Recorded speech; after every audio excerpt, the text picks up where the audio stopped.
Hello, I'm going to show you how to take your yarn weaving off the loom. So here's a finished weaving.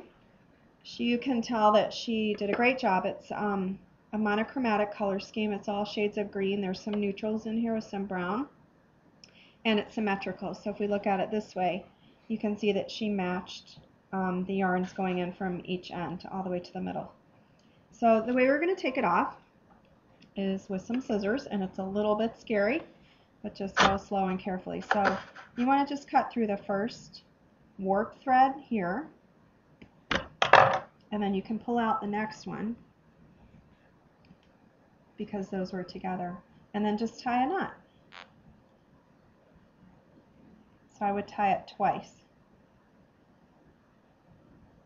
And all you need to do is keep moving across the weaving, cutting and tying as you go. So then you would cut the next one.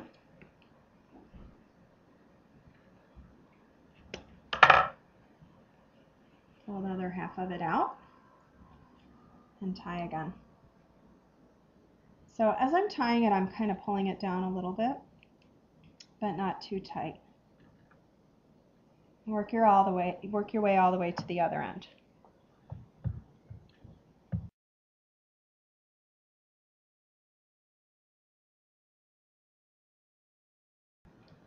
Okay, so I've cut and tied going all the way across until I get to the end. And if you remember, we had to have an odd number of warp threads, so now I have 3 left here. So I've already cut this one. It's right there. What I'm going to do is pull out the other half of it, and I'm going to tie those 2 together, and then we'll deal with the last one by itself. So get that out of there. Just give it also a knot.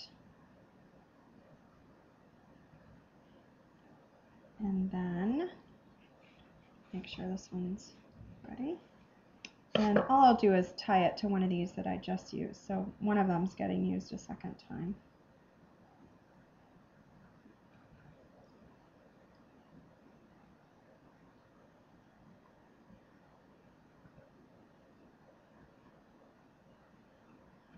And that's it. So then you have a choice. You can either trim the fringe off, or you can use a needle to pull it through. And I'll show you how to use a needle to pull it through.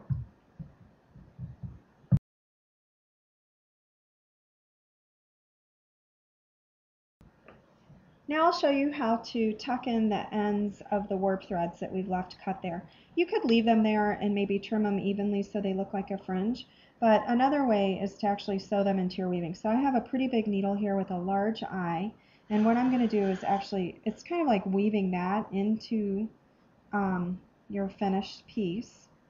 I'm going to let that go in pretty far. Actually, that's probably good enough. And then if I can just get the threads to go through the eye, I can actually pull them into the weaving so they won't show anymore. So there's one. I could probably do both of this knot at the same time. Get it in there, and then just pull it on through. So I'm kind of holding the weaving down and pulling that through. You can see where they came out here. So a little trim there, and they will all disappear right into the weaving. So that's one way that you can finish it off and make it look very professional.